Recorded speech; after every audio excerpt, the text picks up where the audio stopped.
I'm so glad to be here. In this session, we want to talk about the call to love neighbor. A friend of mine, Rabbi Sharon Brous, says that we really need a better choice than dead religion or deadly religion.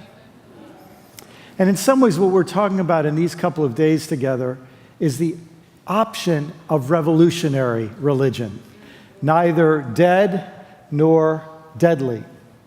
And when religion goes revolutionary, it does so by going beyond. And everything I want to say in these 15 or so minutes is really based on this simple word, beyond. No offense, but when you were born very selfish. You didn't care that you woke up your mother in the middle of the night and threw up on her lap. You didn't care if you peed or pooped on an adult. You didn't care about how little sleep your parents had when you woke them up time after time. You didn't care because you were responding. Your diaper didn't feel right. There was too much light in the room. You were hungry. You were thirsty. You had an itch that you couldn't reach. You wanted to burp. I mean, anything would make you upset and make you call out for help. But you understand, it was very important for you to learn how to love yourself. Because if you didn't cry, you couldn't survive. Your self-love was the basis for everything that would happen. But then becoming part of a family means that you learn to love beyond. You start to care about your mom and dad. I have 4 amazing kids and 5 even equally amazing grandkids. But there was a moment with each of my 4 kids, I call it the Cheerios moment. Now, I'm probably not a good father for telling you this, but I just thought Cheerios were the best invention for parenting. They're like this perfect food item, and you can just put some on the kids' tray, and they, at first you have to feed them, but eventually they take a slobbery hand, and the Cheerios stick to the slobbery fingers, and they sort of get them. And I just remember so many hours of feeding Cheerios to kids. We fed them other things too, but Cheerios were good. And then there came the moment when the kid gets the Cheerio and starts to bring it up, and then you see this little sparkle, and the kid goes and holds this slobbery fist full of Cheerios that you're supposed to, and you do, because this is this moment of generosity when the love that a child's had for himself or herself suddenly goes to the parent, and then the love to the sibling when they actually learn how to play together and share. And so in a sense, you learn to love your closest genetic or biological neighbor. And then comes this next moment when your family brings you to another community. They bring you to a church or a synagogue or a mosque or a gurdwara, and they introduce you to these other people who aren't your parents, aren't your siblings, aren't your aunts and uncles. But in a sense, you take the love that you learn in your family and you learn to extend it to these other people who don't have the same genes and don't live in the same address, but they're important. And it might be a circle of friends. It might be even extended to your neighborhood. And so you're learning to love a little bit beyond. And then many people, I don't know exactly how they learn this. I've actually read a lot of books about it. I think it's fascinating and scary and natural and dangerous. But people start to get this idea of racial identity with all of the myths to it and everything else. But they find out there are these other people that we're supposed to have something in common with, and other people of a similar, language background. And there's this sense that this love that we learned with our family and with our social circle, we extend to this circle, a kind of racial and ethnic neighborhood. And then some people, they get a little bit older and they find out that they're part of an ideology or a group. It's called conservative or liberal or progressive. And they develop an affinity. They learn it from their parents, maybe. Maybe their parents teach them one and they decide they don't like it and they choose another one. That happened to some of us in the room. But you end up finding this group of people who are your ideological neighbors. Often that happens as you come of age. And in the process of this, we extend our circle even larger to people who are part of political boundaries, whether it's a city or a state or a nation. Artificial boundaries, just lines on a map, but there's certain affinities we feel. And you extend this circle of love to these people who all they have in common with you is that they live inside the same invisible lines on a map. And then there's even this sense, especially in the last few hundred years, where we had this idea of a civilization. There's this thing called, who knew, Western civilization, or maybe Eastern civilization. And there's these different bigger units that have to do with economies and shared history and so on. And people feel a certain affinity there and a certain love there. And then I think some of us eventually say, you know what? We have an even bigger circle. It's all human beings who exist. No exceptions. Because you're a human being, I love you. My default point is starting by loving you. In many ways, I think that's what Van Jones was so powerfully challenging us to see, that we have to start with a love, not because you are part of any of these circles, just because you're a human being, and automatically my disposition toward you is love. I wish I could say that a lot of our religious communities are doing a great job of teaching this to people, but dead religion and deadly religion don't do that. It's this revolutionary religion and revolutionary love that I think begins to teach us that. Can I tell you something? I don't even think we stop there. I think many of us are starting to realize there's a certain connection we have to all living things, all plants, all animals, all living things. There's this connection. St. Francis knew about this when he talked about brother fox and sister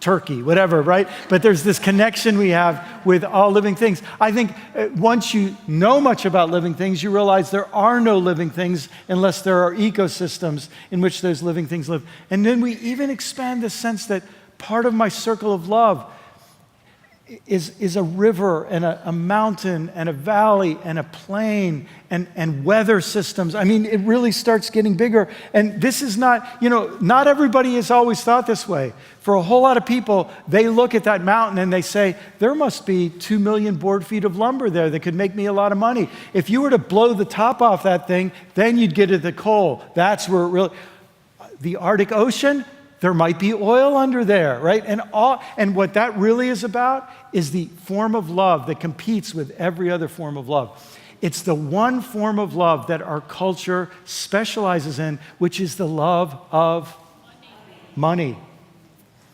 But some of us develop a love that money's not even on this list. And then we actually come to love this little blue marble floating in space. And some of us start thinking, yeah, but even our planet is part of larger ecosystems and has a history that's connected to these other larger ecosystems. And some of us get to the place where we realize that inside and with and to all of these other loves we have, in a sense, we're joining a pre-existing love. We're part of a larger love, that there is a love that's a companion to every other thing that is loved, and we want to join in that love. We want to, in a sense, and we often call this God, we want to join with that love in this ultimate universal love. And that's a pretty exciting thing. And here is our great challenge. How can we help people expand their circle of love, to love beyond where they love right now? I'd like to offer 4 quick insights in this. Really, the basis of them is work of a dear friend, many of you would know, Richard Rohr, who says this shift, this ability to cross into bigger and bigger circles of love is what he calls non-dual consciousness. It's when we stop always saying one versus the other. We move from us versus them to us and them in a much bigger us. And the ability to see bigger circles, bigger us, is this shift. And you can't blame a lot of people. They've never experienced this. For those of us who understand what it is to have a bigger and bigger circle that includes the other circles, it's so obvious to us. A lot of people, it's just something, it's kind of like calculus. I've never got it, Some of you get it. And I think that's what we can help people with. But these 4 insights I'd like to close with. The first is an insight from Jesus. Now, I want to say something about Jesus apart from religion. I I'm among, some of you might agree, I would just like to get hearing for Jesus for a guy with great thoughts. Like, you might believe a lot of other things about him, but it would be nice to get a hearing for him as someone with revolutionary ideas. And if you have one of those little red Bibles in your pew in front of you, it's divided into page numbers. The Hebrew scriptures are one set of page numbers. Go farther till you get another set of page numbers and go to page 5. And if you look, it's Matthew chapter 5. If you go there and you look at the last paragraph of Matthew chapter 5, you actually are exposed to Jesus as a person with ideas. And here's this amazing set of ideas that he has. He says, listen, you've got to love your enemies.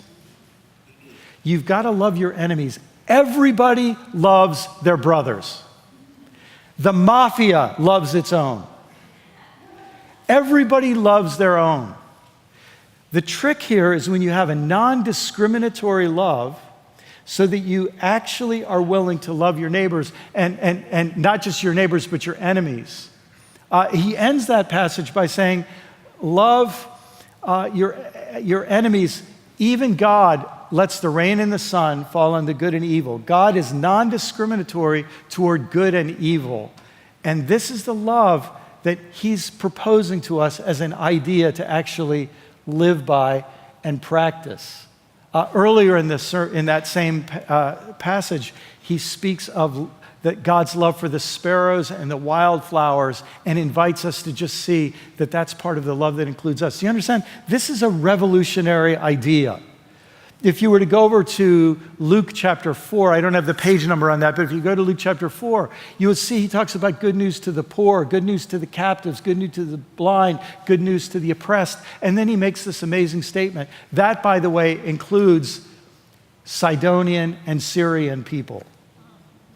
So it's this love beyond. So my personal feeling is the Christian religion has done this amazing trick. We turned Jesus into something more, and in so doing, gave ourselves permission to stop listening to Jesus as someone with ideas. Dorothy Day used to say, when I help the poor, people call me a saint. When I ask why they're poor, they call me a communist. She said, I wish they wouldn't call me a saint. I don't want to be dismissed that easily. So it would be nice. It would just be nice for a starter if Christians actually took Jesus' ideas seriously, one of which is this idea to love beyond. In Christian history, this guy named Gregory of Nyssa said, sin is essentially a refusal to grow. So, in other words, a lot of people think of sin as going too far. Forgive us our trespasses, that's going too far. But Gregory of Nyssa said there's another dimension to this. It's maybe captured in forgive us our debts, which means we owe people something that we're not giving them. And when we draw our little circle, I love people of my religion, but not people of other religions, you see, we're not going far enough. We're refusing to grow into a bigger circle of love. As many of you know a contemporary philosopher, Ken Wilber, he has an interesting insight. He makes a distinction between states and stages. Let me say it this way. Many of you have had an experience. I hope it's one of the reasons I know that Jackie and Valerie wanted this weekend to happen. You'll have moments when you feel this love. It's like it takes over you, makes you cry. I mean, you feel it. I've had a few of those moments already in this conference. You're just lifted to it. It becomes a state for a few moments. So you're lifted to this state where you feel this universal love. I think it's the essence of the mystical experience. I think it's the essence of the revolutionary religious experience when you're transported to a state of universal, non-discriminatory love. But here's the thing. We don't know how to live that way all the time. And so we slip back to our normal ways. And that's when Wilber says we've got to learn the practices by which we turn a state into a stage. That's where we live now. And my guess is that as we grow, we have to expand into those bigger circles of love at every stage. Finally, there's a couple of 20th century philosophers, René Girard and Michael Polanyi, who both in different ways talked about the ways that we learn the most important things we know by imitation. That you can't learn it unless you see somebody who knows it. You can't learn it unless you watch somebody do it. You learn, Polanyi called it elbow knowledge, and René Girard called it mimesis or imitation. You have to see people who know how to do it. Here's the thing, folks. This sense of a bigger love, this sense of a revolutionary love that's broken beyond all the old boundaries, this kind of love, a whole lot of people had never seen it. And the stories that Van told earlier about people who've embodied it, that's why they become so important. Those are the people at best that we call saints. They become famous not for how many people they killed, but for how many people they loved.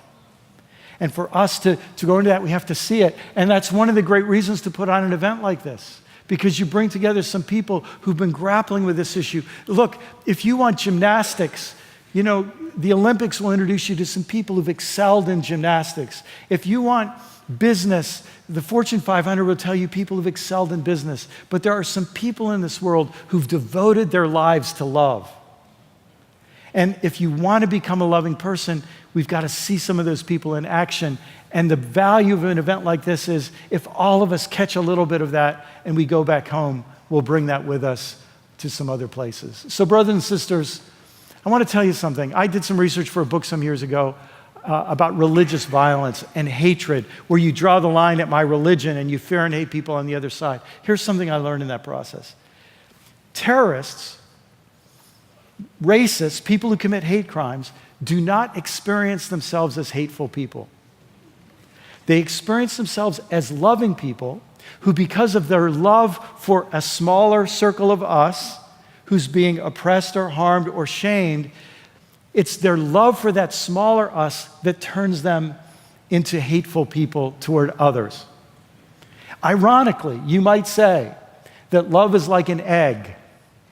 If it refuses to hatch into something that can grow, it turns into something really smelly. And the small loves, if you only love your family and hate everybody else, if you only love your religion and you hate everybody else, if we stick at those small loves and refuse to love beyond, it goes ugly. One of the great challenges of our nation now is that white Christian nationalism is a way of saying we build a wall around a small number of people whom we will love. And when you do that, it feels like love. Even as it invents new ways to hate. The ethic that disrupts racism is an ethic of revolutionary love, which is the heart of revolutionary religion, which is a call to love beyond. When religion stops growing, it becomes dead. When religion regresses, it becomes deadly. But when religion goes revolutionary, it leads us beyond. Thanks. Who read any stories about bad, evil, witches, usually with the word darkness in them when they were a kid? Me. Okay. Yes. And, you know, I appreciate that Van broke the ice about Russia because my family's from Eastern Europe, so I was like, okay, all right, we can have this conversation. So my mom came to the US as a child, and when I was a kid, I used to read stories and hear books about the Baba Yaga. So anyone whose family is from Eastern Europe, especially if they're really ornery, pagan people, rural people, poor people, they know about the Baba Yaga. So she's a figure in our understanding that is such an enigma that people fight about how to translate her name. Baba, for sure, is grandmother in all of our different languages. Babushka, Babichka, Baba always goes to that. But my favorite translation is bone mother, where Yaga's translated in that way. So this could be because if you've seen depictions of her, she has bones in her hair. And then most people who aren't Slavic recognize her house because it's on chicken legs. It's on legs that are chicken. So if you've seen it, you would know it. And she's a very dangerous goddess. She's a goddess that can kill you. She's also this figure that responds to proper respect.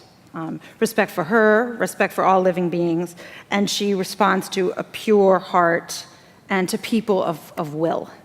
People with what we would say at Song is having spiritual imperative, right? So when you go to her door, which in every story about her, and you knock at it, I mean, you're probably peeing your pants because it's a pretty scary looking house. She's going to ask you if you came of your own free will or if someone made you go, right? So in every place I've ever lived, I have a depiction of Baba Yaga. The one I have now for most non-Slavs is terrifying. It's about 4 feet of her face, and it was made by this wonderful artist, Elena Pochokina, who first was my enemy and then was my friend and then gave me that painting. So I'm also a gay person, as anyone who's in here probably knows, who knows me knows about me. And many people also know I had quite a few girlfriends when I was in my 20s. And somebody like that, okay. And every girlfriend I had that I actually shacked up with, at some point in our relationship, would be like, so honey, like, we're setting up the living room, and about that painting, can we just talk about that? Because if you don't know her or come from a tradition where she can be a face of God, she's pretty scary. But if you come from her, she's the most comforting face in the world. She's my screensaver. So when I minimize and I'm tired, I'm looking at her, right? And if you know her, you don't mind the idea of facing that reckoning at her doorstep because it's in that theology that you've already been living, right? So I just think traditions like mine, and many of you who know me may have never heard me talk about my tradition before, have so much to do with disruptive ethics and revolutionary love in this time. And when Trump was elected, I'm going to talk a little bit more about this, but who knows who Sheriff Joe Arpaio is and was, right? So I live in Phoenix now. So the night we defeated Sheriff Arpaio, which I'm going to talk a little bit about, and by we, I mean primarily the hundreds of working class people of color whose community he had been tormenting, not me, I was like a hangaround, was also, within 45 minutes, it became clear that Trump would be the president of the United States. It was a very, very strange night. And the next morning I woke up and I said to my partner, I was like, I feel like a shot of absinthe. Has anyone ever had absinthe? It's that green stuff. Yeah, all right, I thought this is a good crowd. So when you have absinthe, it's like all stories from my 20s, you have to burn off some of the alcohol, right? Just to drink it, because it's alcohol, but it's also not sold in the US because it has hallucinogens in it, right? I turned to her and I said, Marisa, I feel like a shot of absinthe. She was like, what the heck are you talking about? I was like, I feel like everything that wasn't organizing just burned right off me in the middle of the night. Like I felt just on fire in this particular way. And I think that idea that we could keep it pretty or not burn off the pettiness, the ego, the bullshit. I know I can say that in this church because it's Jackie's church and y'all's church. That we could really keep it tidy and keep it status quo and still love each other through a time like this is not legible to me. It's just not legible to me. It's like something I can't read, right? One of my favorite sayings in my tradition is where there's fear, there's power. Right? And sometimes when people encounter that for the first time, they're like, fear sucks, Caitlin. Like, fear sucks. Like, what are you talking about, right? And it does, it sucks. I've been afraid a lot.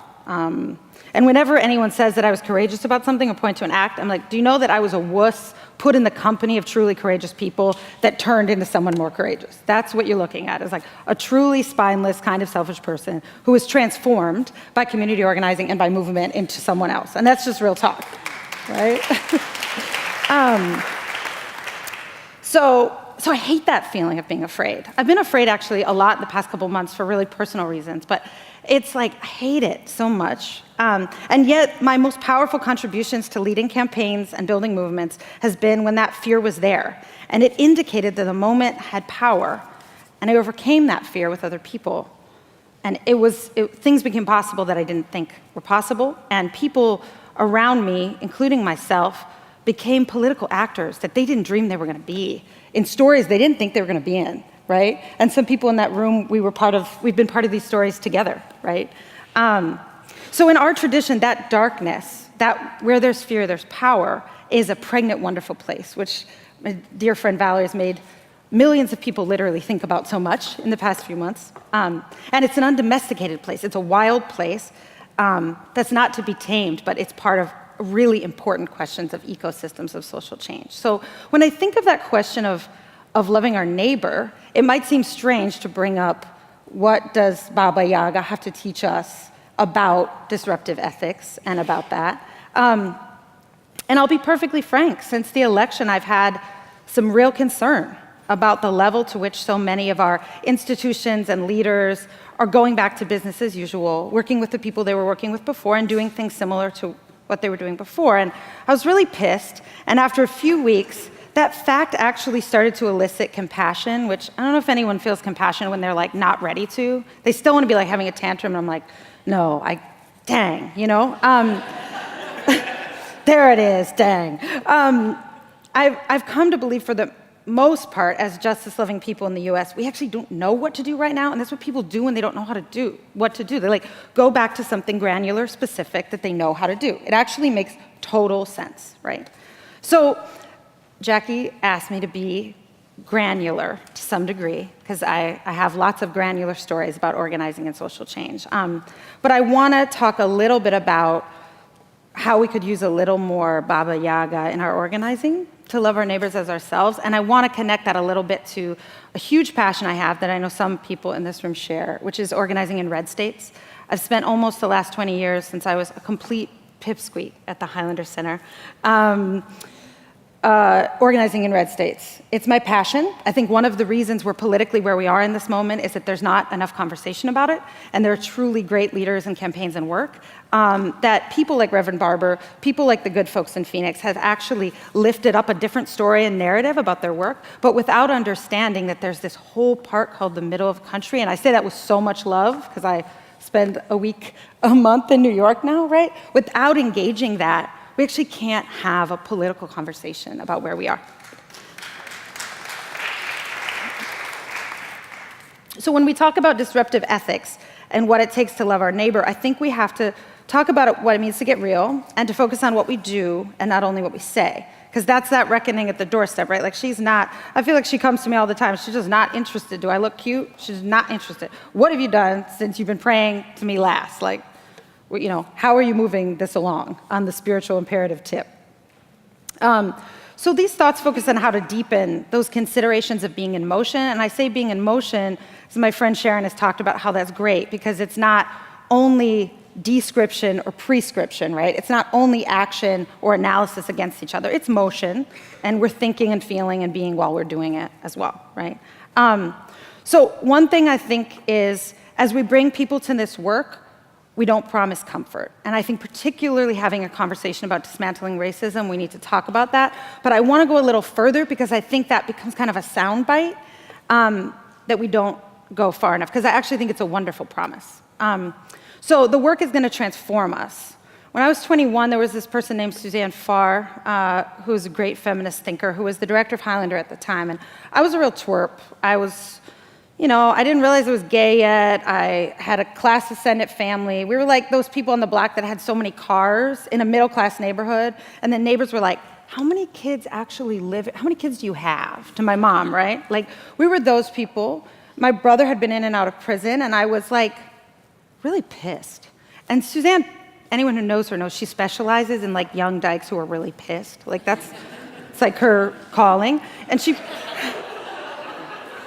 put her hands like this and she said, here's my problem with you, Caitlin, right? You think you could do this with your life, and I think you could do this with your life, but you're gonna have to work really hard. It's gonna shake you to the core foundation of everything you know, and like, do you want to get down? Because I think you could take all that rage and anger, and you could channel into something that can potentially work. So are you in or not? Which is like such a great thing to say to someone like me, because I was like, you think I can't do it?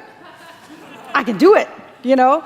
But I say that because that was actually, and I thought Van put it well, it's that calling up. Like, I actually like calling up more than calling out or calling in, right? Because there's this assumption that we get to be the same people we were before, right? There's this assumption that we don't want to be covenanted to something that makes us be someone else, that makes us totally change the entire course of what we think is possible for ourselves with other people, never by ourselves, right?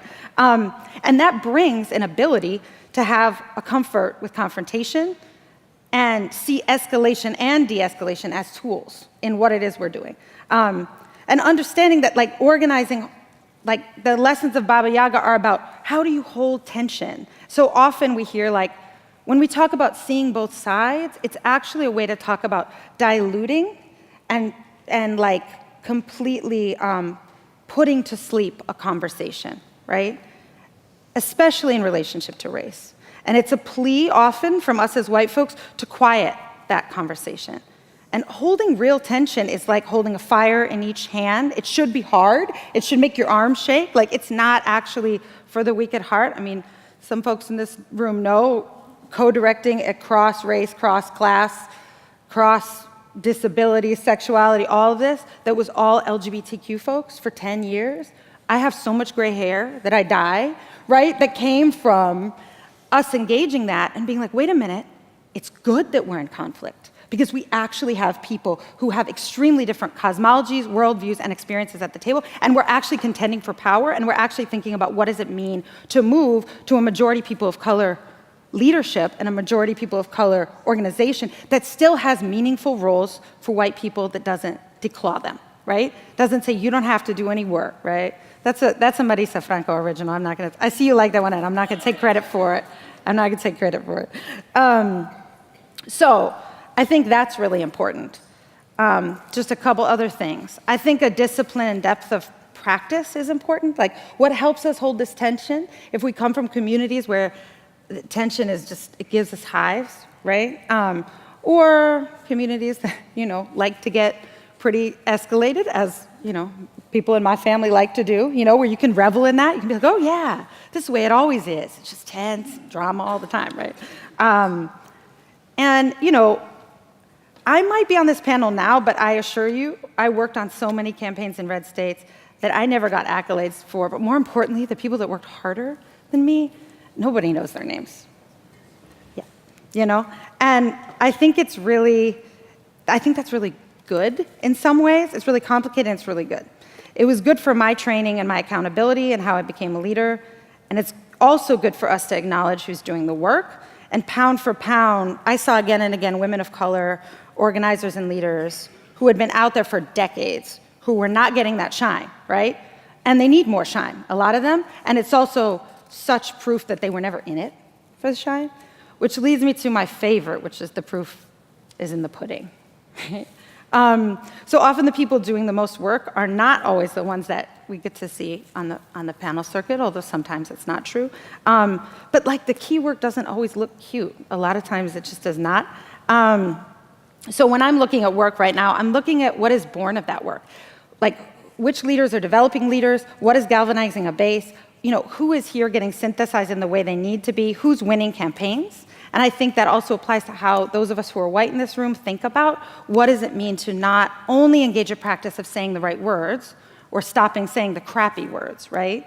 But to actually think about when we ask ourselves 8 years from now what we did while Trump was president, how are we actually part of? Look, Jackie's like, I'm living in that mentality, right? Jackie's like, get out of it. 4 years, right? Like, what are we actually doing, right? So a lot of times what I'm trying now is when I have conversations in spaces with a lot of other white folks, and folks are like, what do you think about that? I'm like, I don't think I want to talk about what I think about that. I want to ask you to judge my track record based on the work that I've done. And I think that's where we need to be. What leaders are we supporting? What kind of organizations are we building? How are we engaging and having the humility to understand that there are beautiful words and then there are beautiful actions, and we need both. And often the emphasis is on one more than the other. And then finally, I think having the humility to realize that we could have a lot to learn right now about how to make social change, right? Brian and I were talking about this earlier. Like, there could be a lot to learn. And there's a lot of leaders of color, in particular I'm thinking of, and those of us working for justice in red states who are no strangers to living under state government that hates us and wants us to be back in a closet, be deported, or be dead. It's pretty simple. We're not strangers to building coalitions with people we don't like. We've been doing it for decades. It's actually not about do we all want to be buddies, right? And we know that an organization has to be more than 5 people. Like, we know that mass-based organization needs the radical hospitality of people of faith, like the people in this room. Like, that is missing, y'all, from secular organizing, and it's a huge gift. It's so critical, right? And I've seen it here today. So finally, when I think about, like, when I get up and look at, Marisa's scared of it, but I look at the Baba Yaga and she's comforting me, like, what do we actually need to do? I think it's about how do we stay true and roll up our sleeves, help build organizations, support other leaders, run candidates, go local, try a bunch of stuff that we're not sure is gonna work, right? We're not sure somebody's gonna fund it, we're not sure it's gonna be cute, we're not sure our friends are all gonna approve of it, right? We can resource, we can bring the food to jails when they detain our people, and we can remember that loving our neighbor, our most targeted and marginalized neighbor, means jumping into the campaign even when we don't think we will win, and activating even though we don't have the perfect strategy. If we're waiting on that or the perfect leader or the perfect moment, it's just not gonna come, and going forward as those creatures of will in our spiritual imperative. Thanks. I am the grumpy one on this panel. So that, I just gotta get that out there. I've had a very, I'm just a grumpy person anyway, but this week, particularly, I've been hanging out. I happen to be United Methodist, and I've been hanging out with United Methodists who are putting queer clergy and queer bishop on trial for being gay in the desire to purge them. So some of us have been spending time demonstrating and protesting, and including today, and listening to those arguments. So I'm even grumpier than ever. I love the disruptive ethics theme. That really works for me. I am the author of a book called Disruptive Christian Ethics, so that's partly why I really love it. But I have to say that love is not a concept that attracts me, especially not right now in this historical political moment. I like the revolutionary part of this, but I don't like the love part. I'm not into love. I'm against love, okay? And I'm at this conference. I told you I was the grumpy one. At best, I find love to be a hollow word that gets repeated over and over by religious folks. It gets declared. I cannot tell you how many times I have been in the context of a church meeting or a religious gathering or spiritual gathering, and someone has said, "Can't you feel the love?" And in fact, what I have felt is the institutional deceit and hypocrisy. And I have just felt so much like this declaration of the love and participation in it. This declaration of the love has been, in fact, the most toxic experiences, especially institutionally. It's like those folks who went to church on Sunday and then on Monday said it was fine to poison the water of the people of Flint. And I'm sure they prayed about love, and they sang some songs. They probably even held some hands together. And that's the best thing I can say about love. I would say the worst thing, I would argue, is that love most often is a weapon For it's weaponized. It's used to harm and abuse. And those of us who do work on intimate violence know this well. It is the stalker who says, "I love you." It's the heterosexual father who rapes his daughter who says, "I love her." It is the spouse, intimate partner who has that suffocating control and that demeaning critique. "You're ugly, you didn't get the food on time, you didn't take care of the kids, but it's because I love you so much that I have to tell you." It's the parent who slaps the child in the face, who says, "You ain't nothing, you ain't gonna be nothing," who says, "I just don't have time to deal with you, but I love you, I love you." So that's my first thing that I want to say, is that we must disrupt the assumption that the assertion of love is something that does not need to be disrupted. Are you with me? We must disrupt the understanding that the assertion of "I love you, feel the love," that is something that does not need to be disrupted, because it does indeed. My second piece I want to think about is our collective moral compass, and the ways in which our collective moral compass can get so skewed, can get so narrowed. You know, it's already before all the Trump stuff, right? Already beforehand, it was hard for some of us to understand and to feel and to grieve the mass shooting of those queer brown bodies in the Pulse nightclub in the same way in which we grieved the mass shooting in Mother Bethel. I know I'm making you uncomfortable here, but there was a way in which we could grieve that sacred space that got entered of Mother Bethel and see those praying people, black bodies praying people slaughtered.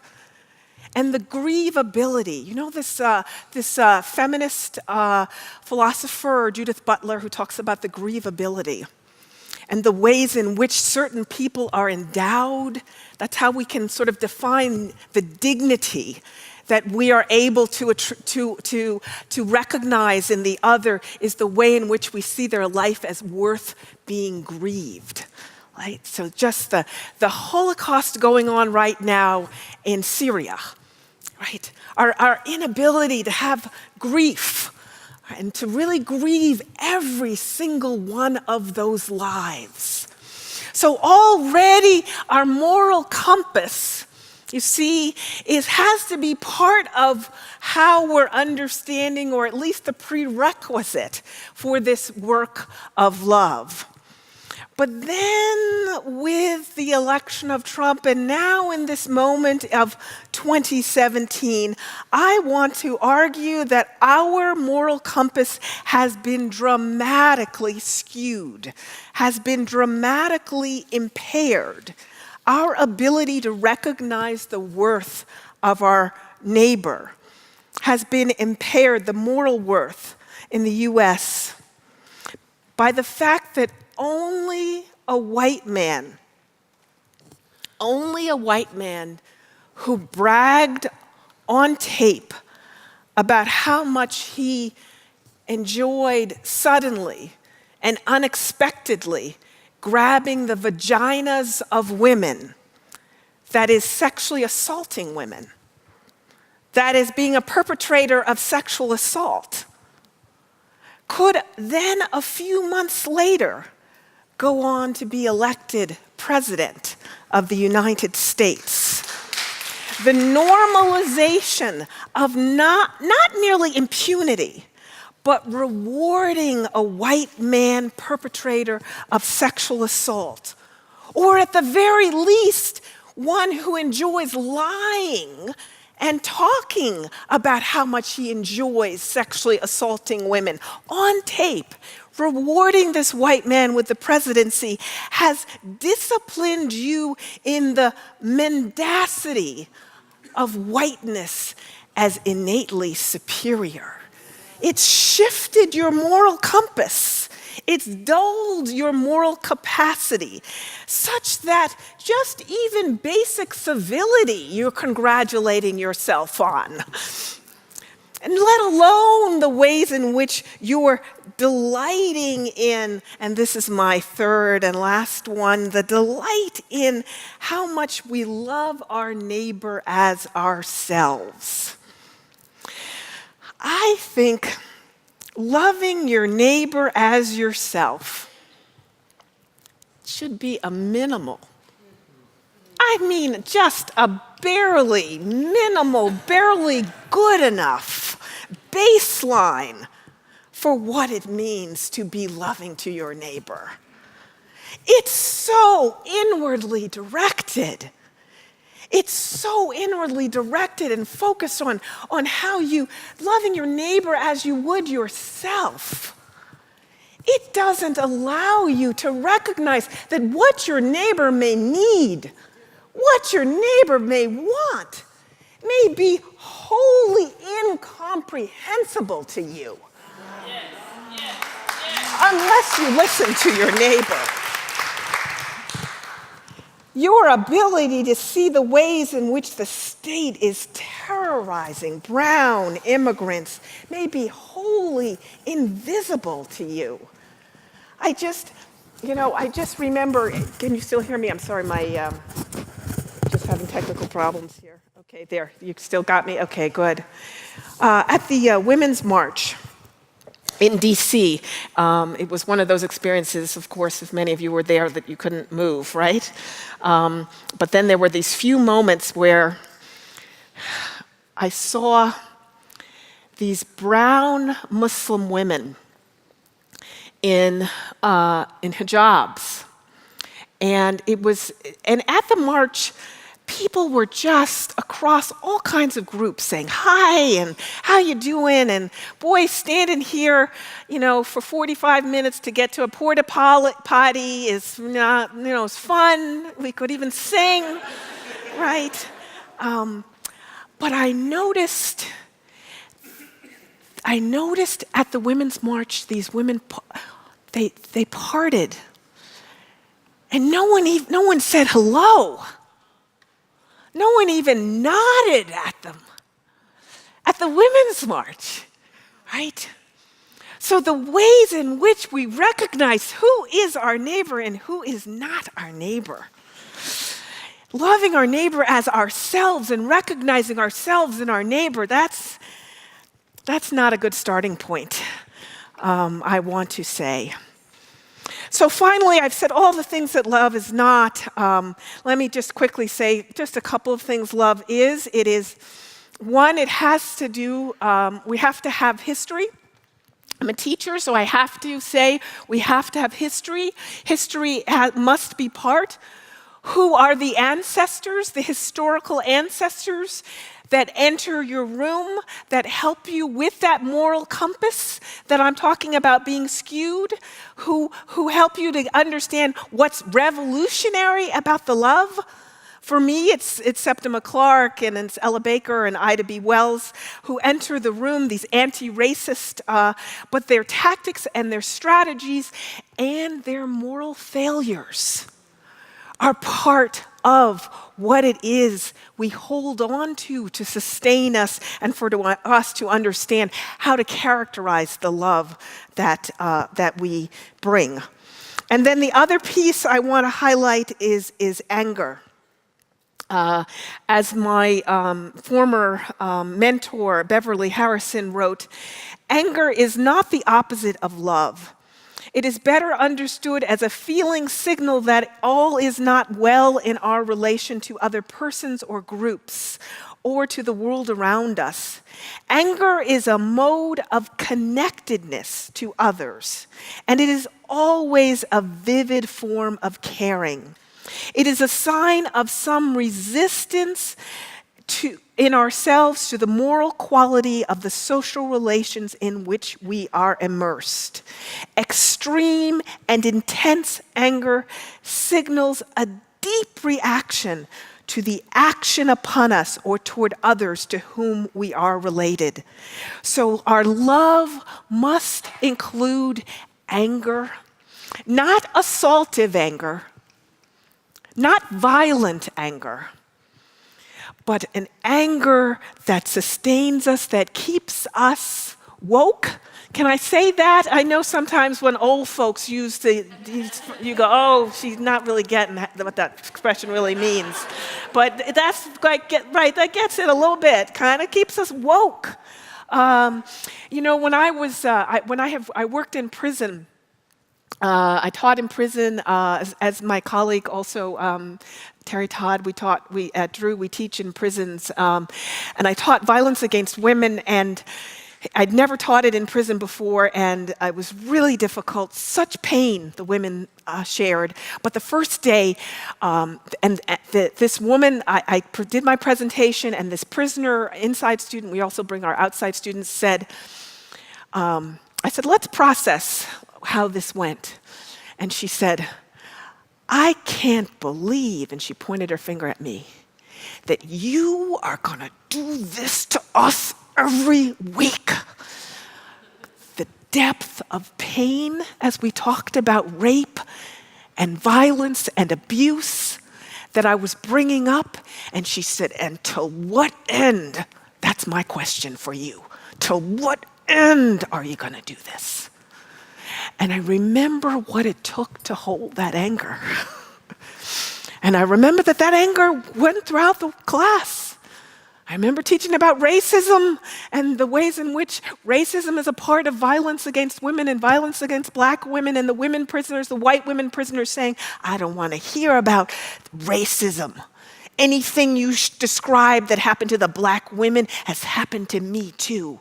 I don't want to even deal with this reading. The work, you have to have anger.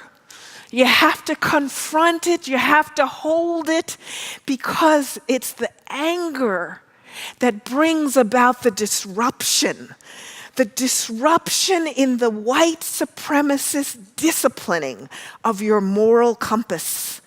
What keeps you angry and opens you up to your neighbor, who may or may not be like you as you do the work of love? Thank you.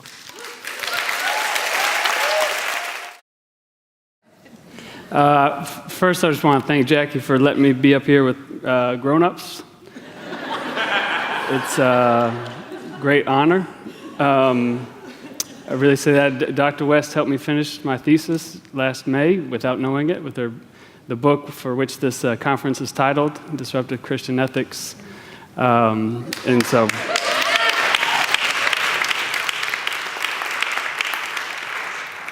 it is just a great honor.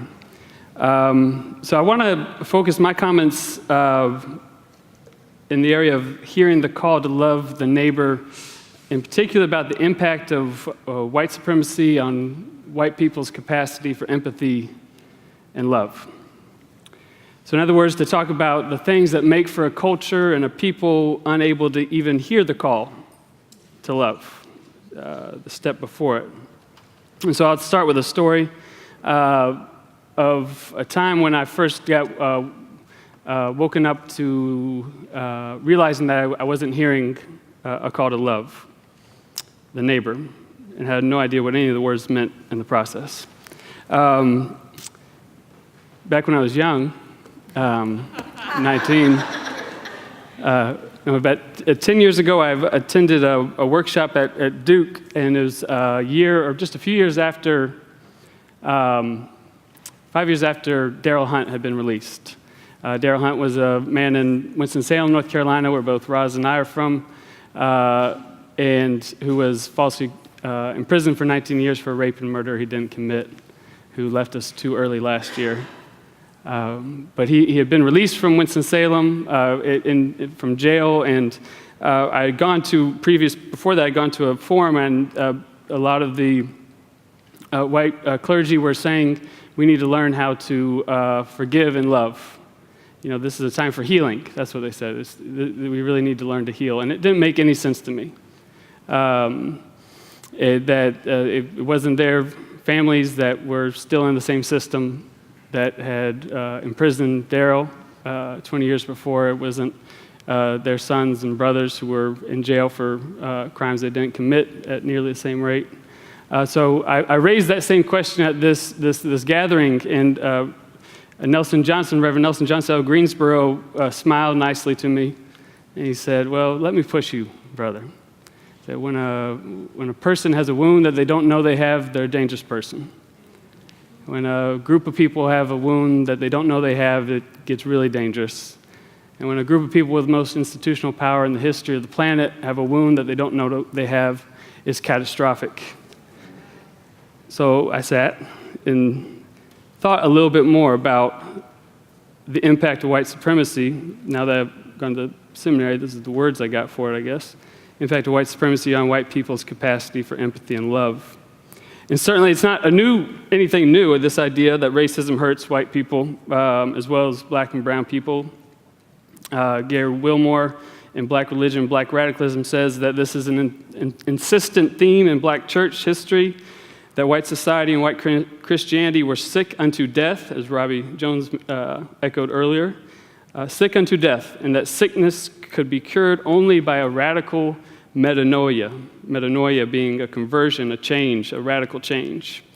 And Imshon Copeland argues that when white men and women yield to prejudice, they not only stunt their personal affective and cognitive development, but their distorted experience becomes the foundation for aberrant understandings of others.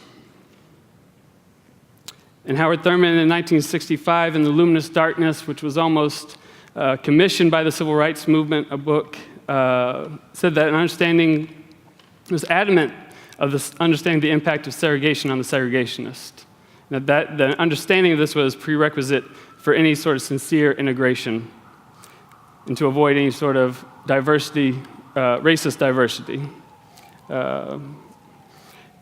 May it be remembered that the cost to the perpetrator of segregation is the corrosion of the spirit and the slow, deadly corruption of the soul. It is to be overcome by evil. And James Cone says, ironically, and this is what society also fails to understand, the man who enslaves another enslaves himself. Unrestricted freedom is a form of slavery. To be free to do what I will in relation to another is to be in bondage to the law of least resistance. This is the bondage of racism. Whites are thus enslaved to their own egos. Therefore, when blacks assert their freedom and self-determination, whites too are liberated. They must now deal with them as people. They must now confront the black man as a person. And though in general this corrosion of the spirit has been just that, it's been focused on the spirit, as we've heard earlier today, this is, in the past few years, been very clear to also be very physical. That there's no coincidence. It just can't be that the group that has the most institutional power in the world, white men, is also the only group in the nation whose mortality rate is rising and whose life expectancy is dropping. I just don't think it can be a coincidence. And so what I think we're called to is, in that first thing, a metanoia, a call, a conversion, this call to love the neighbor. If we could think of the call part as a conversion or a calling to a new way, to turn radically. Malcolm X, in autobiography, talks about the blonde young woman coming to Harlem to ask him what she can do. And does people remember what Malcolm X said? Nothing. And so white people really need nothing moments. There needs some nothing moments when and if you haven't heard it yet, oftentimes it's not because it hasn't been said, but if you haven't heard it yet, listen for it. That there's nothing to do. This is part of this Protestant work ethic that we're inheriting. I'm a Presbyterian and got all sorts of that still in my body that I deal with on the regular. But this is what Howard Thurman called the necessity of whiteness. It is this desire to immediately do something.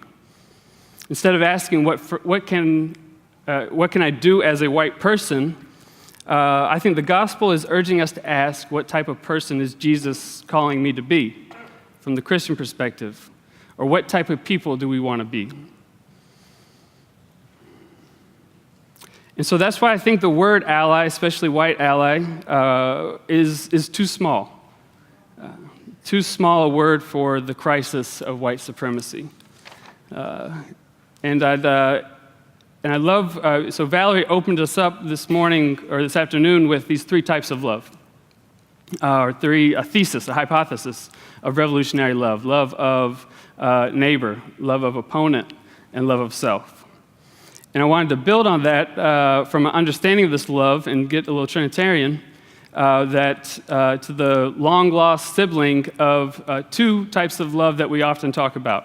And for many of us, that comes from Dr. King's understanding and reading of the Greek of agape love, eros love, and philia love.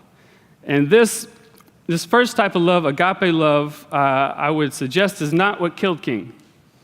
It's an agape love, and he writes the third word is agape, understanding, and creative, redemptive goodwill for all men, and overflowing love which seeks nothing in return. Agape is love of God operating in the human heart. At this level, we love men not because we like them, nor because their ways appeal to us, nor even because they possess some type of divine spark. We love every man because God loves them. At this level, we love the person who does an evil deed, although we hate the deed that he loves. This is a very popular type of love from Dr. King. This is the love of opponent that we think made Dr. King great, and that we often celebrate each February. And an important love, and this love is how you prevent yourself from being corrupted by your hate for another person. It's what actually liberates you from being controlled by your enemy, so that you can do the work of justice, and it's critical. Womanists and black feminists, on the other hand, have embraced the power of eros as the liberatory force in the world that defies twin forces of white supremacy and patriarchy. So Audre Lorde and her uses of erotic is power, shows the capacity of erotic power to emerge from an embodied love. But when we begin to live from within outward, in touch with the power of the erotic within ourselves, and allowing that power to inform and illuminate our actions upon the world around us, then we begin to be responsible to ourselves in the deepest sense.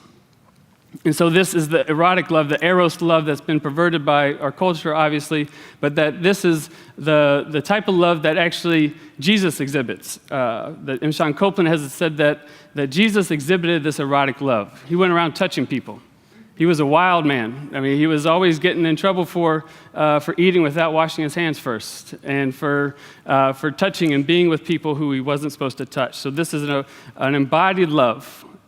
We can say, that Copeland writes, then that Jesus had and has an eros for others. He gave his body, his very self, to and for others, to and for the other. Jesus of Nazareth is the measure or standard for our exercise of erotic power and freedom in the service of the reign of God against empire. And so these first two loves, agape love representing the all-encompassing love, the unconditional love of God, or the mother-father.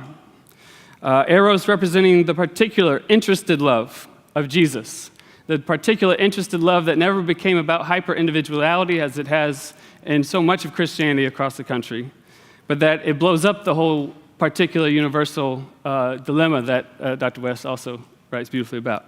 But that it blows it up, that Jesus, the Kairos moment when Jesus comes into the world, that God sends an erotic lover into the world to be very personal, and also in that sense going deep within to connect to all people.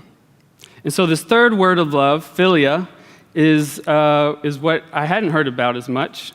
And so I was looking into it and then thinking about it. And of course, the Holy Spirit came when I needed to finish a certain paper. The third word for love, philia, is often left out of politics. Philia is the love of friendship. Family, sisterhood, and brotherhood is the love that Jesus promised to the disciples that he would send, the Holy Spirit, the advocate, to come and guide us on here. And this is not an advertisement, maybe it is for Middle, but we just started a Bible study on Acts a Pentecost Bible study, looking at Acts for the next 7 weeks, and as an organizer's handbook. And so we were just reading about it, Pentecost on Wednesday. But the advocate to come and guide us here on earth. So Jesus says in John, "Nevertheless, I tell you the truth, it is to your advantage that I go away, for if I did not go away, the advocate will not come to you. But if I go, I will send him to you.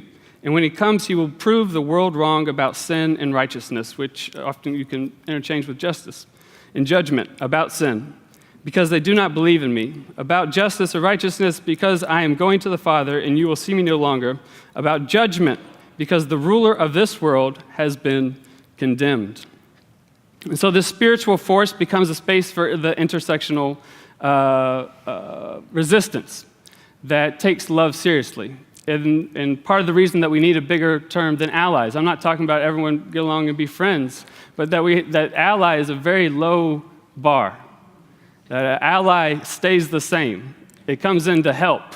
It comes in to do something to you and do something for you, instead of being transformed by this power of the Holy Spirit. So on the day of Pentecost, and we just talked about this on Wednesday and had a little Pentecostal moment, in the chapter of Acts, that it was an inversion of the Tower of Babel. And that it reveals that the Tower of Babel was never meant to, the Tower of Babel story wasn't for a story to justify segregation, but it was an example of when people come together around the wrong reasons. That they actually came together around reasons for self-promotion. In the scripture it says to make a name for themselves. And in the exact opposite, in the Tower of Babel, they're speaking the same language, but on Pentecost, they're all speaking a very different language. They weren't all speaking Greek or Aramaic or whatever they spoke back then. They weren't all speaking English.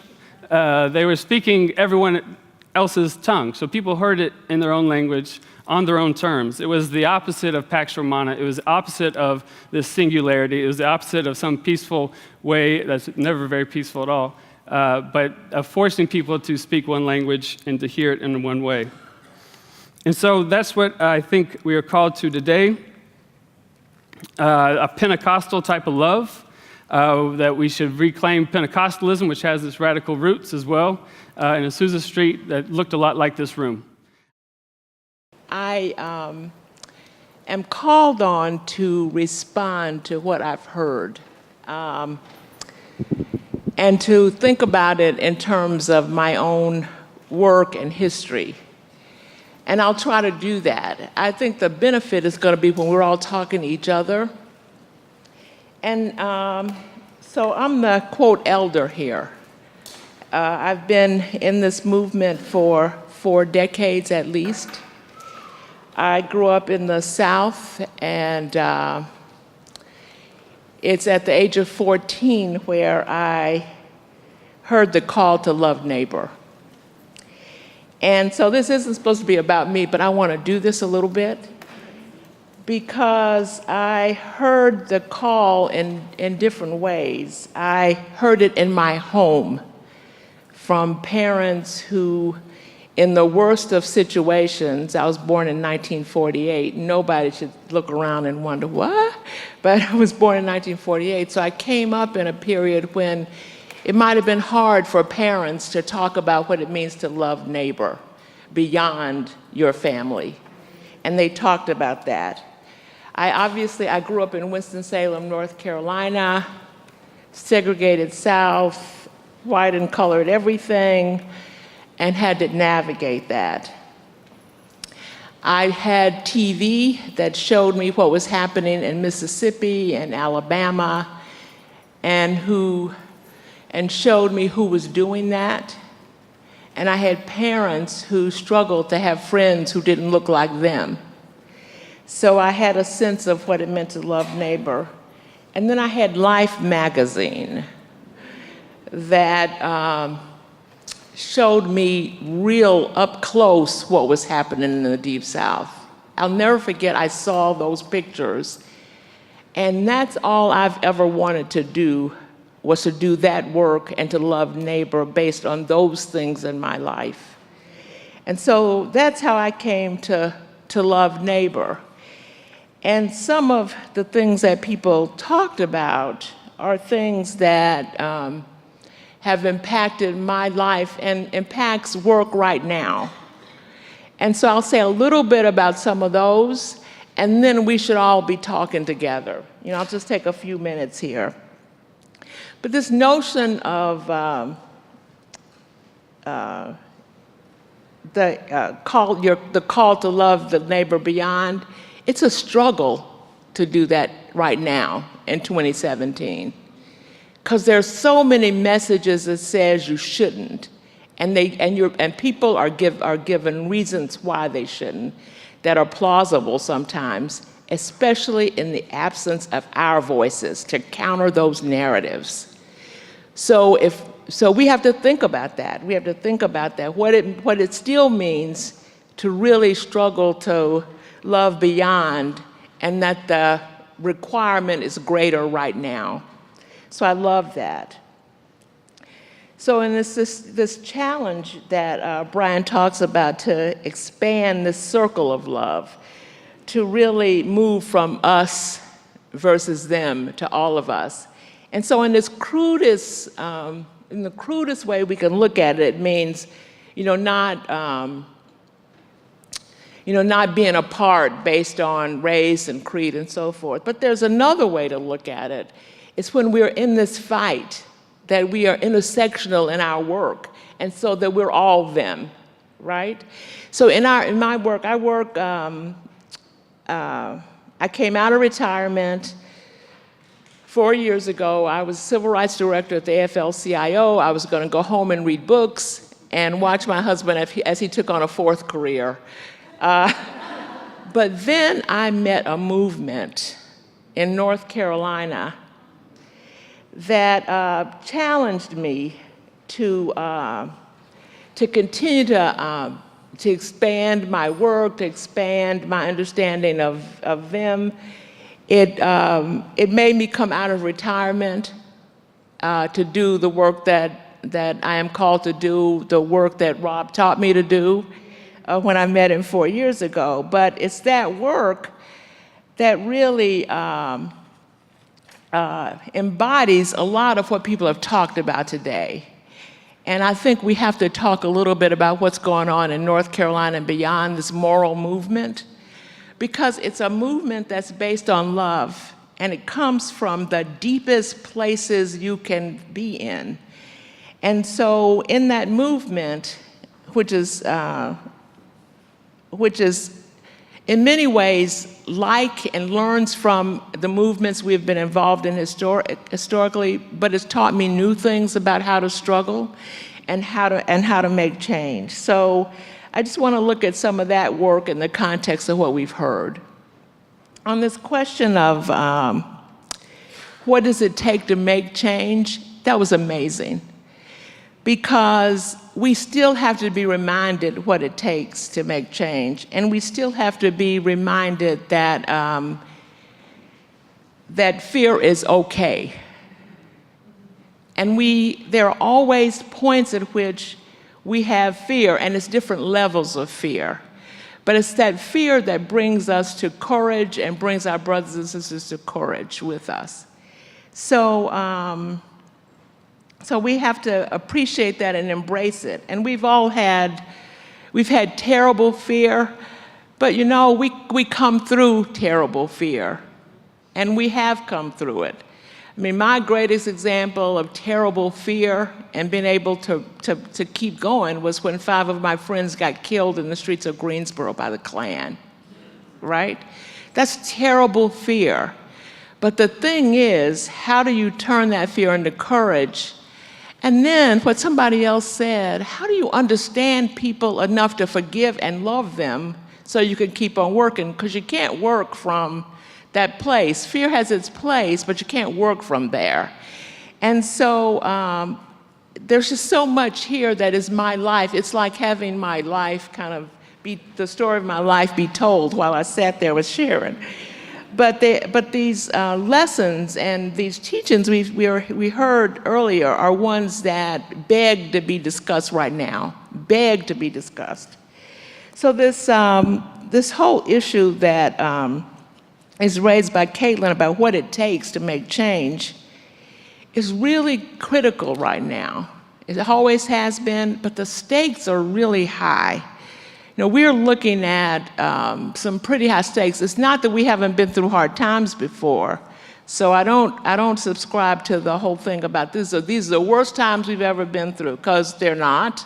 Because that negates slavery and the Holocaust. I mean, lots of stuff you negate if you say that. But these are hard times.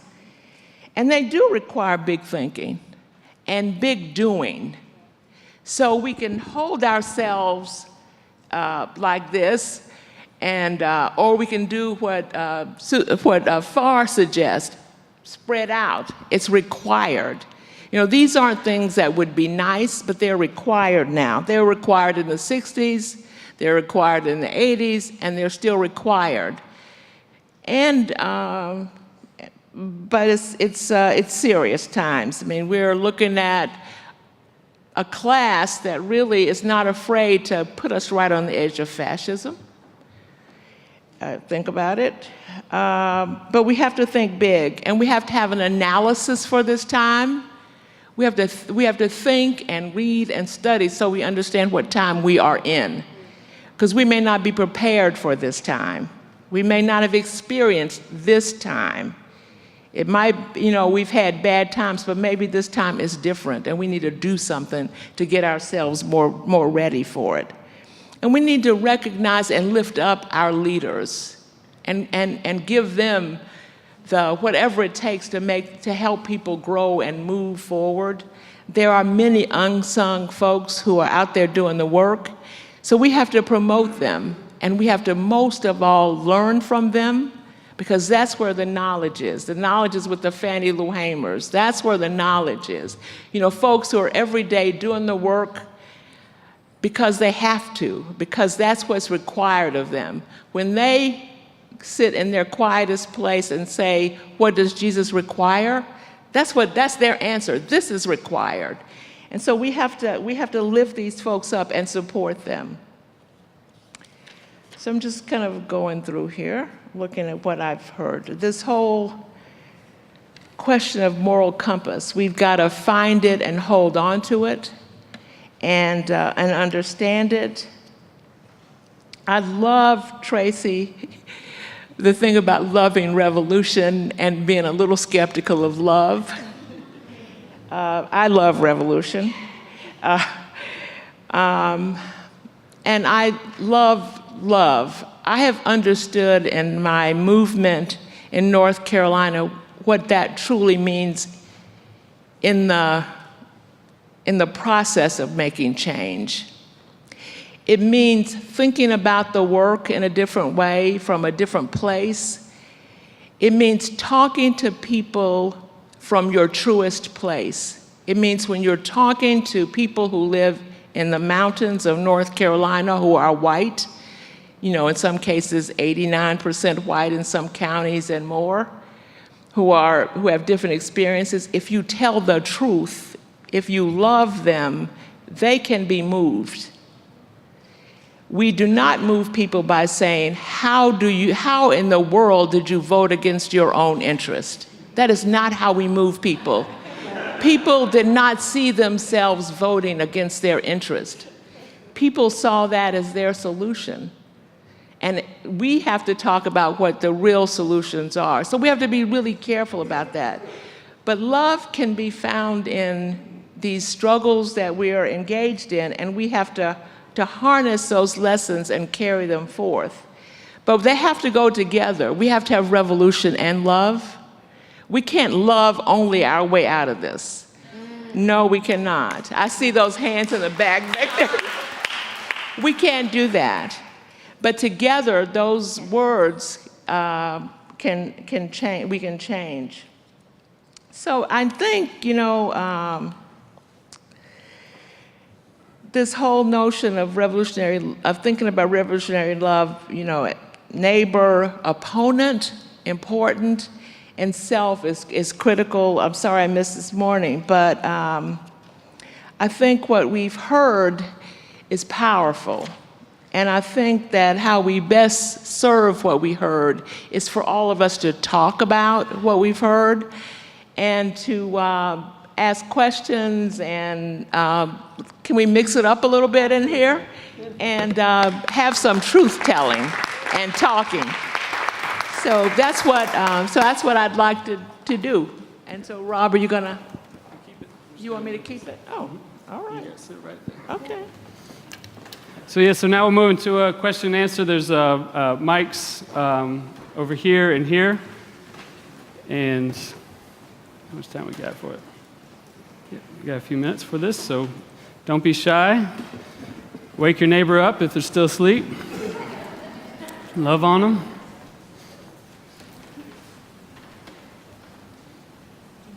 Mm-hmm.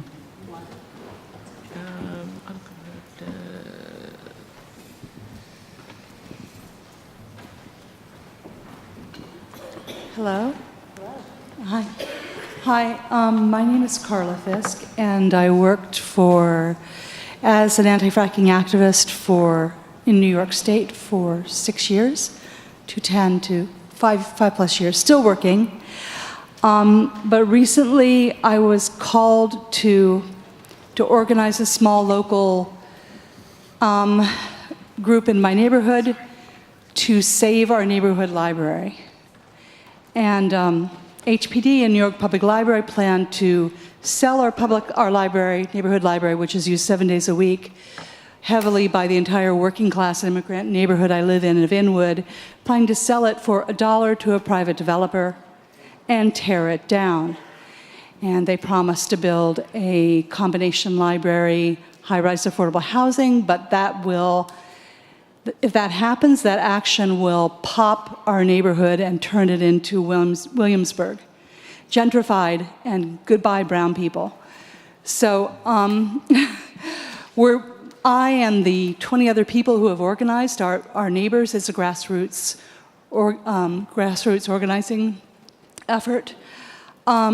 This is not about saving the building. This is about saving the organization, the institution of the library that educates so many immigrant people and brings together everyone in the neighborhood of every race, creed, class.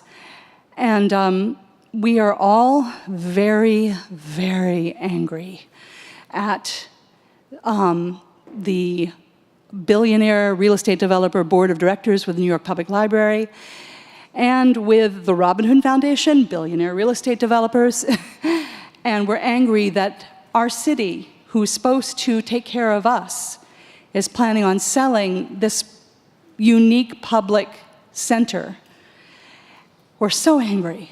And so how do you, when you're partly being fueled by anger, we're being fueled by righteous anger, to say, we want every child in Inwood to be able to read so they can get a legitimate job. And right now, only 19% of Inwood fourth graders read at grade level. 19%. Wow. And the public schools in Inwood, most of them don't have libraries or librarians, so they depend on our public library as their library. So obviously justifiable, but I know I'm so grateful to be here. I'm so grateful to be here because I've had such anger and such hate towards them, and I know that I need to love them. Anyway, how do you do it? How do you move yourself? How do you break that anger and rage, and how do you move into love of the people who are doing seem to be intending to do such horrible things? Yes. I mean, Yes. Thank you. Thank you.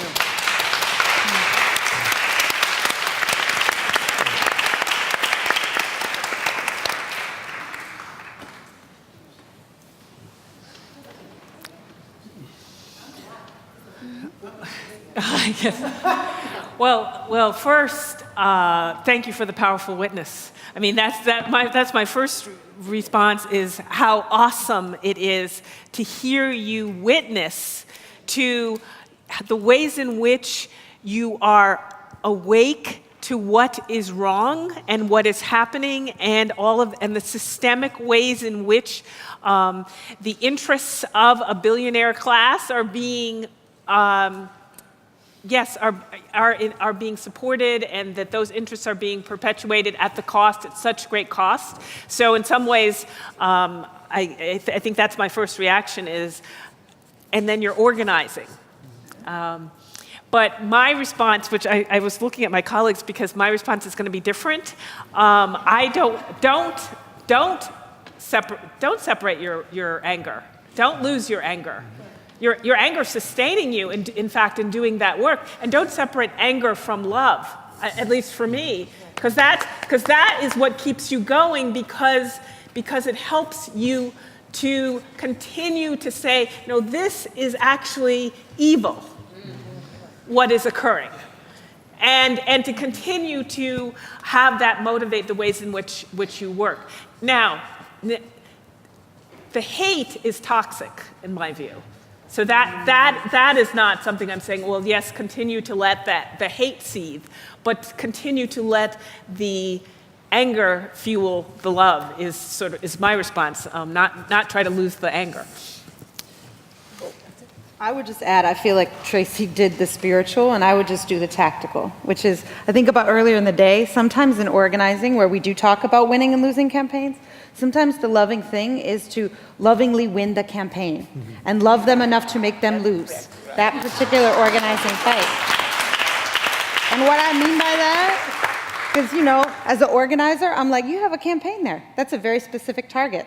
And actually, I think libraries are one of the most important sites of rural organizing, of real possibility around political divides right now. Like, there are concrete ways. And I think in the specific and in the local, we bring back our humanity. I think about the work that, is happening in local communities everywhere. People like, this is actually my story, have taken back control of the story of the community, and then are organizing in a way that actually confronts the power, right? And sometimes when you're quote unquote beating the opponent, there's actually a way to love them into saying that. And I'll finish with just saying one sentence when I've been dealing with opponents in the face who are really pissed, especially ones that are like, we've been your friends, we've been your friends. And one of the things I've said is like, you've said that you've been our friends, and today you have this opportunity to be our champions next to us. Are you willing to step into that spiritual moment? I think that's an example of loving your opponent enough to beat them.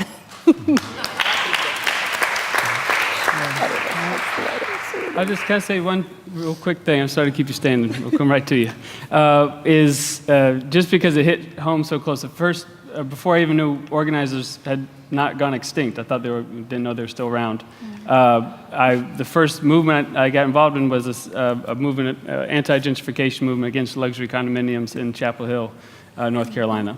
And those struggles can be one of the most overwhelming sense of, you're constantly fighting this sense of inevitability that everyone says, and it can be overwhelming, and it turned, made me go, into depression and lots of problems right after trying to leave the movement and then coming back in it, and all sort of interpersonal things. So I think one of the key things also is maybe what I was trying to get at too, is that in that time we might spend too much time thinking about how we love the opponent, and in that process, when we really don't love them in the same way we're going to love our friends, we lose sight and lose track of the humanity of the people we're working with, and the people beside us and with us, and who we're really called into love. And then the second thing I'd say is that with the moving, whether you call it Holy Spirit or we say whatever happens when you come into community of struggle and resistance, that there has to be room for the unexpected. And a solution that you don't know about, and ways that things are changing and being transformed that you don't know about yet. And I'll just say we lost to a huge development, a green building in Chapel Hill, in the historically black part of Chapel Hill, and somehow the movement got turned inside, and we got a $3 million no-interest loan to start buying up houses, and people starting to organize to make sure houses didn't get sold to developers. And last year was the first time in 50 years that the black population of that neighborhood has started actually to go up. But it was because of that struggle that we lost, that we were able to be moved into a different struggle that we had no idea we would have done. So. Hi, I wanted to thank you. It was a wonderful panel. It was wonderful to hear so many different voices. I guess my question, my thought is that if you use the master's tools, you build the master's house. So I find it very problematic when we keep saying I'm white and using that terminology. So my question is more about language. It's just seems to me that we at the Brooklyn Society for Ethical Culture are looking at the myth of race and the reality of racism. So I don't have the language to classify ourselves in this racial world when so many groups have fallen under this new white umbrella that weren't white, 100 years ago. So this whole terminology, the whole language, I find it perplexing. I don't even know what to call people. But when people come over to me and say, like someone else said, Kim, I'm white, but I have the same oppression that you have. And I said, just the fact that you're using that word means that we don't have the same oppression. So I'm just wondering if you could just kind of help me understand how you speak to that, because I think that would be helpful for me, because I do want to bridge a gap between different people. And the other thing is that I want to stop grouping all white people together, because they're come in as many different types as everybody else. So I think that like somebody was saying, that when you look at putting somebody on a pedestal, you actually lower them. Mm-hmm. So thank you.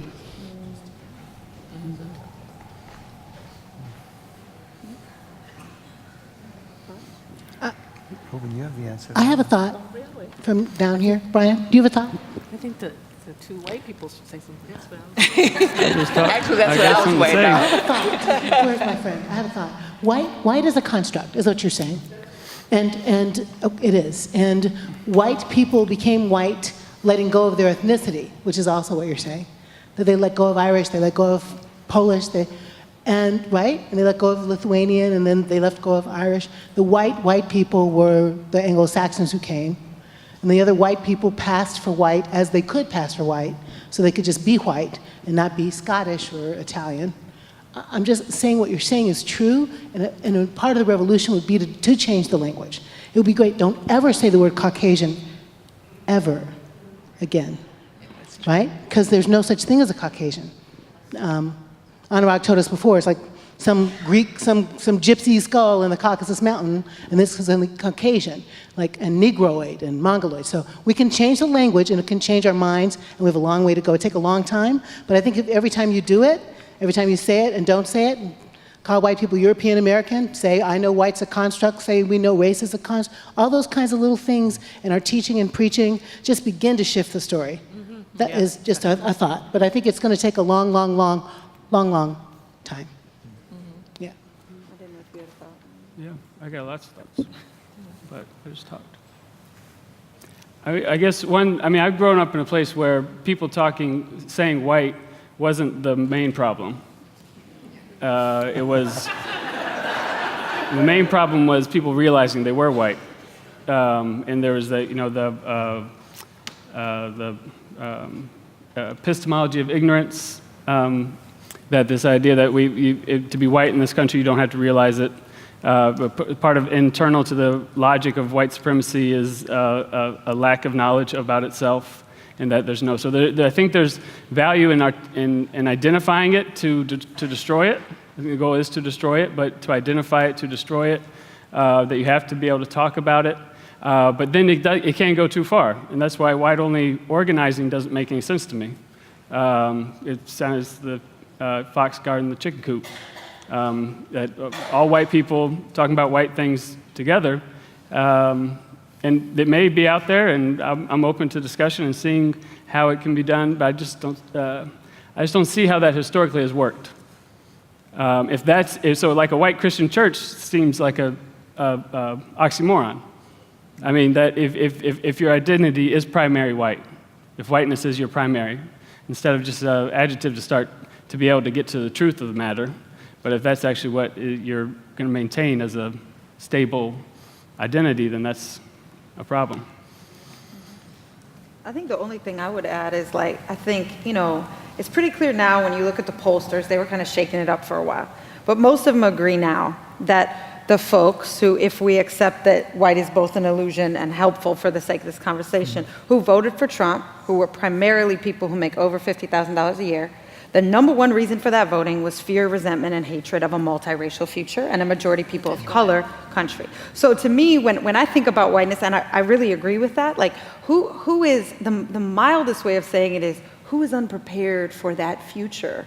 / who is killing and deporting and closeting and attacking other people out of that rage and fear of actually having structural change, right? And that has everything to do with the way that people of color-led movements and LGBTQ movements have been pushing back on the status quo of how folks have been treated. So to me, I was super clear that, you know, I became white when I realized that, like, my mom was a very unclear documentation status for a very long time, and nobody was coming to deport her because she is white. So to me, that's what white is. That's that one just embodied thing that whiteness has been to me in my family. And I feel like sometimes it's really good to be a lot more specific about it. I could say white privilege, or I could tell you that 3-second story.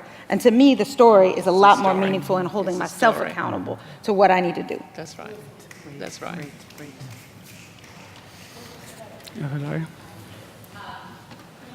I'm one of the members of Middle Church. A couple of things that just sort of struck me. One, with respect to the story I heard here and tactics, there's been a lot about organizing and movement, but one of the things I'm finding most effective again is just plain old good old-fashioned litigation. And I want to offer it as, sometimes you need to sue people, and that is an act of love. And really, why I feel that way is because a lawsuit is a declaration of that anger to say, no, you have stepped over on or something, me, and my rights, and my right to be, and my right to have, or you have taken my portion. And it is a way to say, you stepped over that line. And we have this nice civilization where I get to say, you stepped over that line, get back or give me what you took from me, as opposed to just simply going to war, right? And so I know that laws and can be changed and that there's been corruption in processes. But as I go back to litigation, disclosure, I'm a lawyer, and I deal again with the courts who are actually, I found, more and more judges who are being independent and who are using their pen to resist as well. I say that we don't sort of take other tactics that were used in the past off the table. Right. It sometimes is about using the master's tools. But maybe what we do with those tools is we reclaim them, and we kind of use them to break that, we transform them. That's right. So it's to be open to all the tools. And by the way, having worked with, for, and against the city, suing is really effective at times. And there are, if you read the papers, there's a community in Crown Heights who's suing about what things are in their neighborhoods. So it's important to think about, are you willing to go to the mat? It's a way to say, back up and stop. And now you can actually have a conversation, because you have no leverage if you have no axe. And I hate to say it, but it's true. Okay, the other part.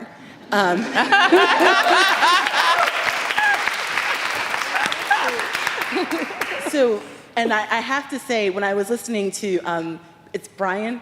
When I was listening to you talk, I was like, oh my God, I hope my face is not like freaking out in front of you.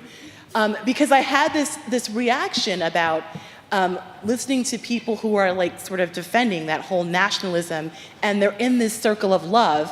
And what always strikes me, and what's hard to do when I sort of hold that anger, is they see themselves in this circle of love, but their language is coursing with fear. It's really not love. And that's when I really resonated with Traci in confronting this assertion of love.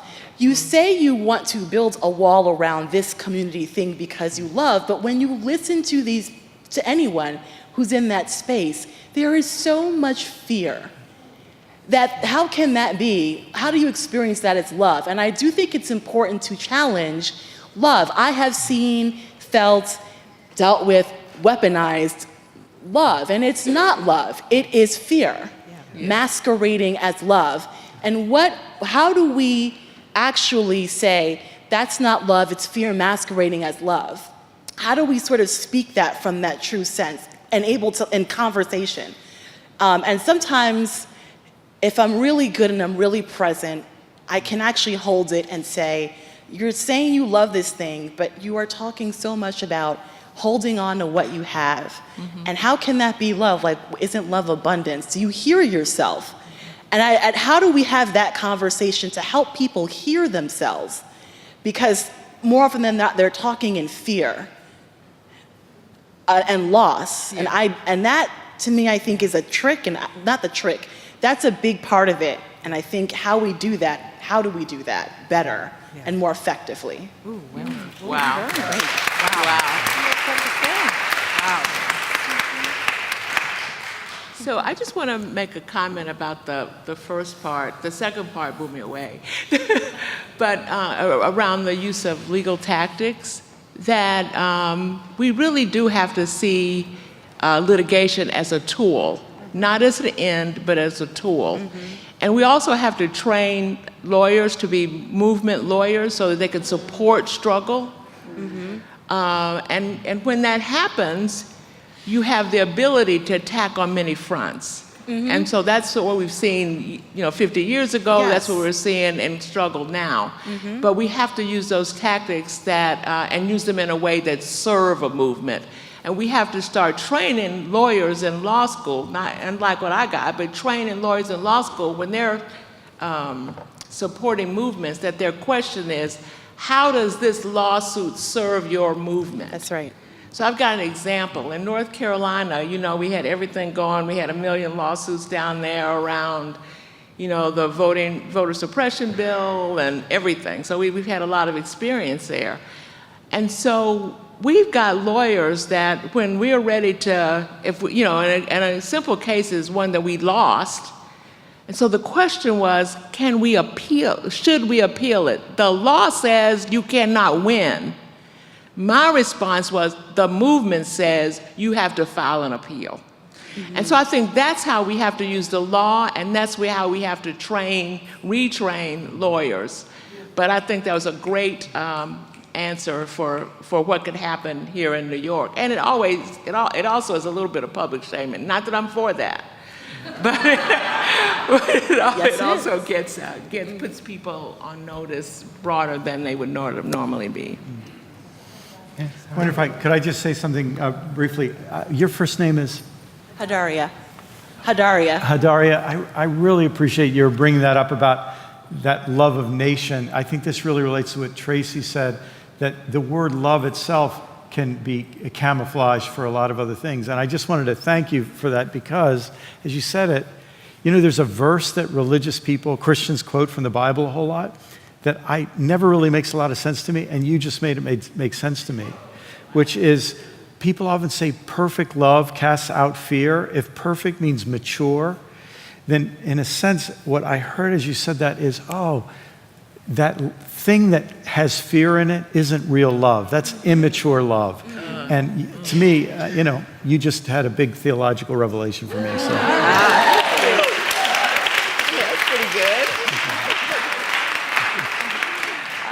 Assalamu alaikum, everybody. Thank you so much for what you said. I'll try to make it quick. I have a question as somebody who works in many different faith arenas, and usually I happen to be one of the few Muslims in a lot of settings. But when I go back to the Muslim community and a lot of Christian conservative communities and Jewish conservative communities, I get a lot of resistance from the word love. You can sit through an entire Islamic convention and not hear the verbiage love.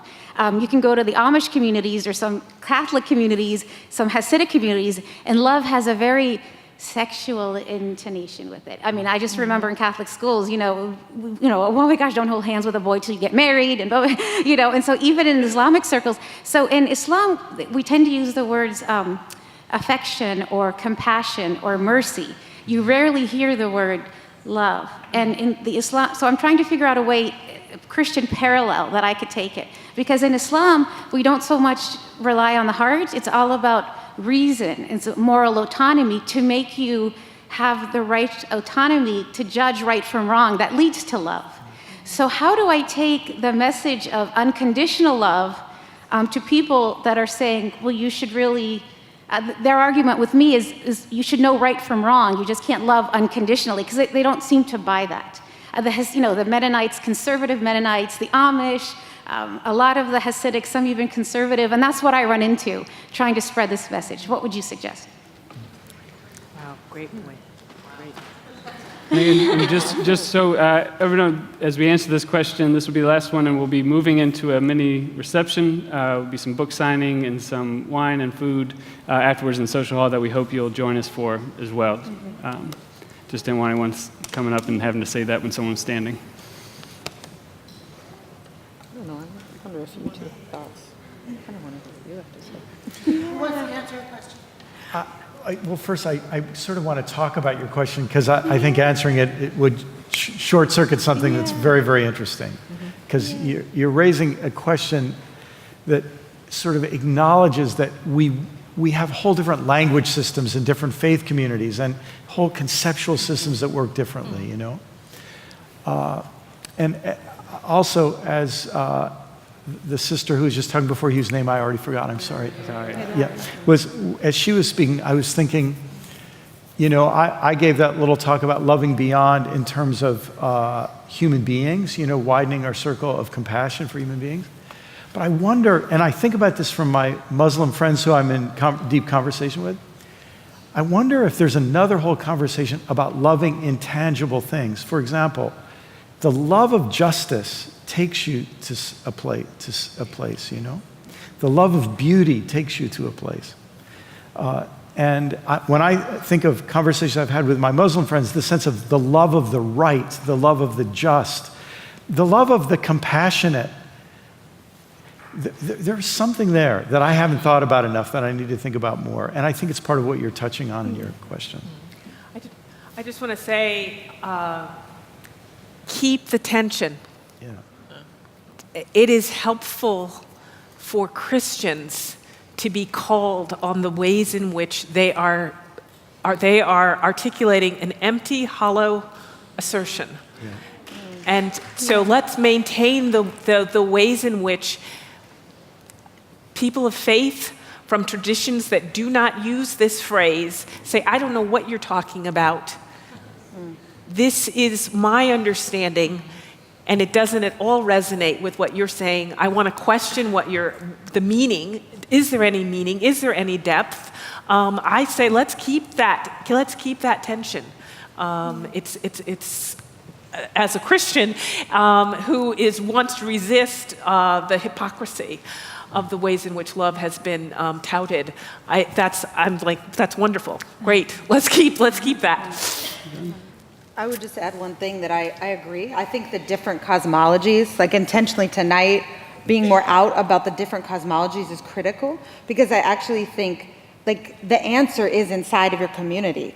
And one really specific example is like I think about in the communities that my ancestors come from, the love for liberation resonates more than the love for justice. The love for the bird that was in the cage that's no longer there, the passion for incarceration to end touches us way more deeply because of the way we think about an undomesticated God. That's very, very important to us, right? For other folks, justice is a very resonant word. There's no problem with that. It's about what is the seeking and the connection between leaders and having this real conversation. So I love the question. Yeah. Love to hear it. Yep. And how it shows itself. How it shows itself. If we could give a round of applause.